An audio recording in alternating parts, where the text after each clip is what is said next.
Hello and welcome everyone. Welcome back to my channel and welcome back to my Game of Thrones Legends mobile game content. So today, obviously, you've noticed yesterday that we got the announcement of the November event calendar finally. It was something that we were kind of wondering, are they going to post it or are they going to not? They posted it a little bit late in the day, so we kind of thought that it was going to be delayed, but we did finally get it, so all is good. It does display the events, and it looks like it displays the events in a little bit different fashion than what we were used to with the first couple. I see that they're trying to go for a more graphically appealing type of calendar announcement, and while I can appreciate that, honestly, I kind of think I liked the way it was before. If you remember our October calendar, it kind of was easier to understand when the events were. I mean, I know that this kind of looks really busy, but when you actually look at the Sunday through Saturday and the dates and when the events are starting and when they end, it kind of is a little bit easier to get a picture, in my mind at least, the way my brain thinks, on when these events were starting and when they were ending, than it is in this manner. Because what we have right now is we have a picture of something and then we see some dates, and then you've got to go down here to kind of figure out where the thing you're looking for is and read about what it says. I mean, I don't know. It's kind of I don't know, it just seems like too much reading, honestly, if you want to know the truth. I mean, I can read just like the next guy and all that, but I don't have 15 minutes to sit here and try to decipher the schedule through a wall of text like this every time I want to figure out what's going on. I mean, I see that they've tried to keep them short and sweet, but there's just so much going on that I think it would have been easier if we could have just looked at it in this manner. Possibly if they could do both, post this manner and then this, so that, you could actually, the people that wanted to go in and say, okay, let me read about the new King's Road. So I go down here and I look for the new King's Road and I read about it. Maybe that is good for a lot of people. I don't know. But let's kind of dive into what is on the November schedule, because if you remember, I leaked the announcement a few weeks back that the next Gold Road was going to be Walder Frey, and then shortly after that I leaked a video of some images that my buddy the Digital Gandalf pulled out of the files about Roose Bolton being added to the game before it was announced.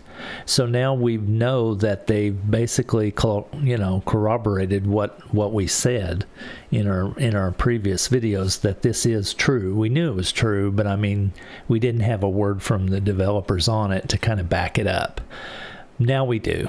We know that Walder Frey is the next Gold Road, 100% for sure. We know that Roose Bolton is coming in the new King's Road with a new summon event as well. So let's look at what they're talking, and then, they've got the other things, obvious, the same things listed: the Dragon Egg quest, win 3 different times, the Battle of the Bastards quest 2 different times, what weekly summons are going to be rotating through the month, and then one of the Legends trial, one of the trials that actually gives you hero shards. It looks like it's going to be Davos Seaworthy this time. This time we currently have Jorah Mormont in our trials where you can get hero shards, and it looks like next time is going to be Davos, so that could be cool. He has a really interesting power. I need to talk about that in a video one of these days, but yeah, that'll be neat. So let's go ahead and talk about what is coming. The new Battle Pass, the Red Wedding, Kings Road and the Gold Road. So they're, basically saying Walder Frey was the Gold Road. We knew this. It's going to be running on November the 11th to December the 9th. It's going to have the normal daily and weekly quests to progress through the Kings Road tiers, so nothing new there. You're going to still be able to earn hero tokens, summoning tokens, and more. And it will include champion shards for Walder Frey and an epic character, Walder Rivers. So he's going to be a new addition as well. Shards for Walder Frey and Walder Rivers are only available with Gold Road Pass. Gold Road Pass requires unlocking with the purchase, and we obviously know that. And I will go ahead and throw in a little side note on the Gold Road. I do feel like the Gold Road is probably the smartest purchase in the game. So if you choose to buy that, I can't really fault you for that. I do. And I think it's probably the best value of purchase in the game, honestly. The game is very stingy with its rewards. The people that developed this game are leaning towards the extra greedy side. So a free-to-play player just... good luck for a free-to-play player. You're going to have to buy something if you want to play this game. That's all there is to it. They have no love for the free-to-play player anymore. We saw that yesterday and the day before when we started to see how they had changed the rewards in the events. No longer giving hero summon shard tokens, which is ridiculous. They basically just killed the events for the free-to-play player, which used to be the best place for them to turn to try to get rewards to actually grow their account. Now they can't. So yeah. But I would suggest buying the Gold Road if you're going to play this game, because that's the best value in the game. In addition to the Red Wedding Kings Road and Gold Road passes, the Red Wedding Summon will be available during this time. This summon will feature legendary champions Walder Frey, Roose Bolton, and the epic Walder Rivers. So you can get all three of those in this new summon that will be going on the Red Wedding. They're saying they're going to have new PvP rewards. Whoops, sorry about that. They're saying they're going to have new PvP rewards starting on November the 11th through December the 9th. So the multiple seasons that will run through this time period, I think there'll be 2 or 3, 6 or 7 days each. Excuse me. Champion shards will be for Roose Bolton will be included in the tier rewards chest at the end of each weekly Raid League season. So we're going to get Roose Bolton instead of Khal Drogo, which that'd be great. I do kind of want to investigate Roose Bolton and see if he is a solid addition to a bleed team. I don't really have a bleed team, but it's obvious they're wanting to push it, so I might ought to investigate it at the very least.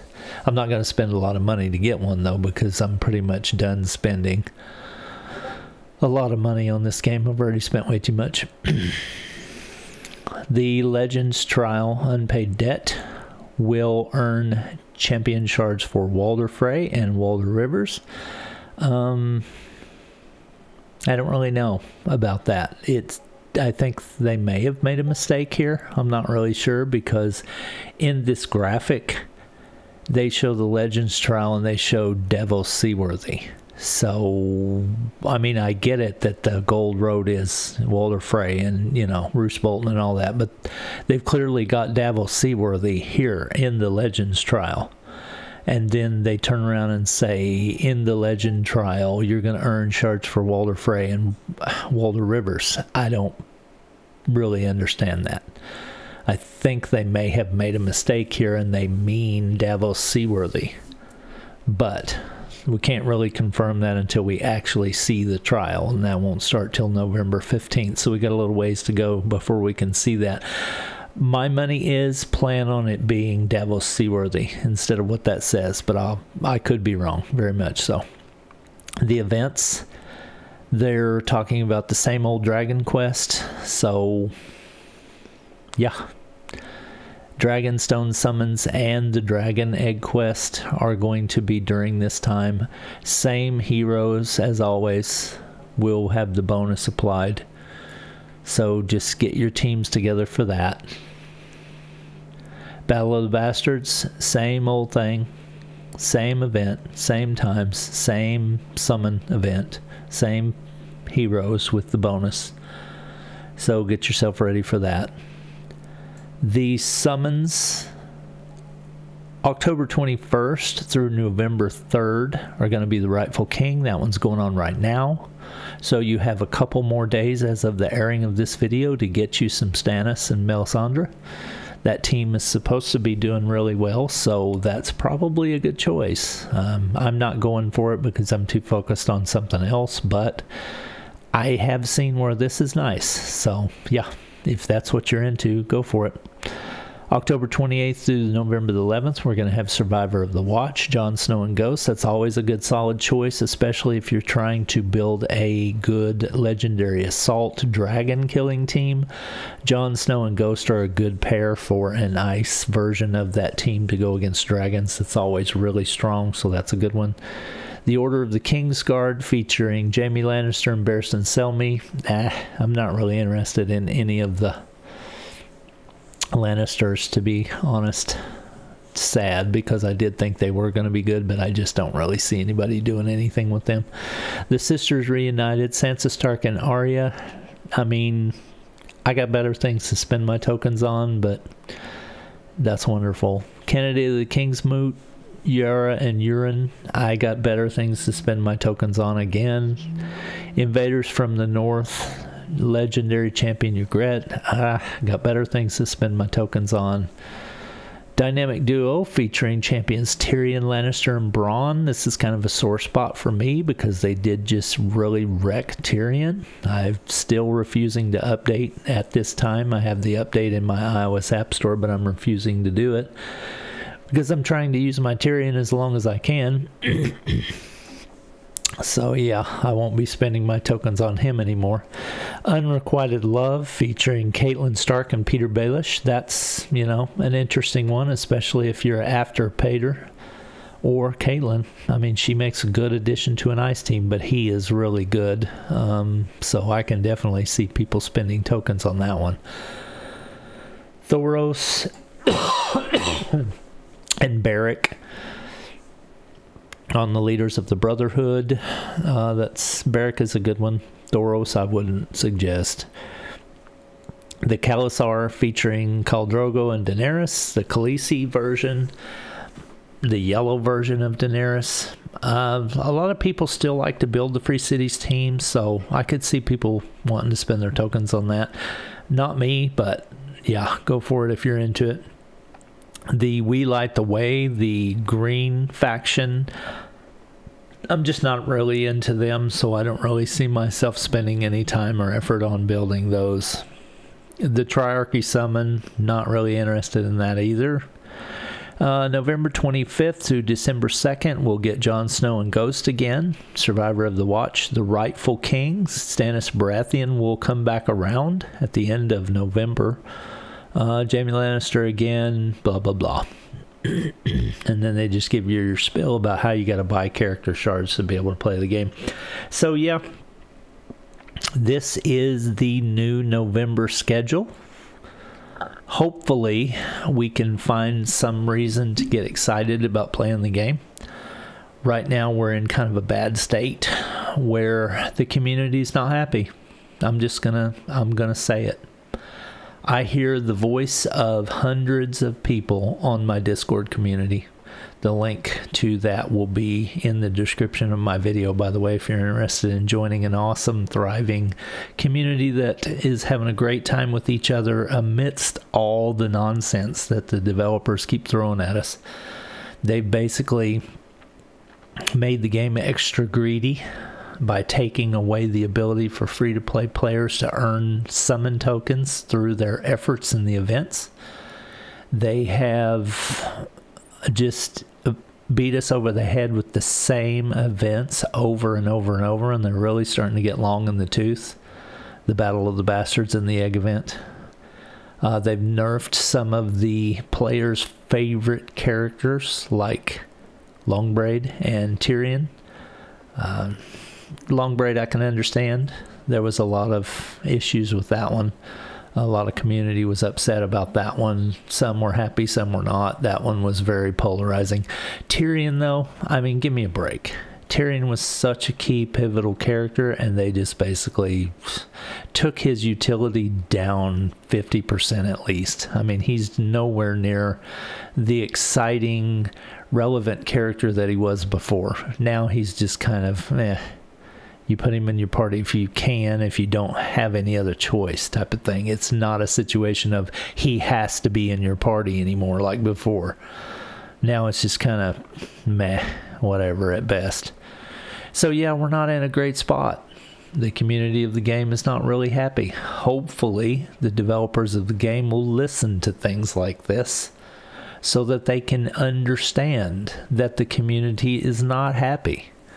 Hopefully they'll listen to their support messages they're getting instead of just constantly reposting canned responses that don't take into account the player's wishes or desires. I don't know what to say. I'm going to continue to play, but I'm not happy either. I'm not happy with the direction of this game, and I think they really need to work on focusing on the player more than focusing on their pocketbook. But this is the real world that we live in. So yeah, money's going to win every time. But we have our fingers crossed that we can eventually have some fun in this game one day.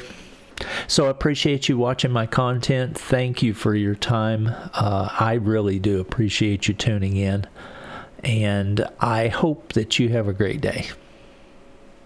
Interact with me in the comments. I'd love to hear what you have to say. Thanks. Have a good weekend.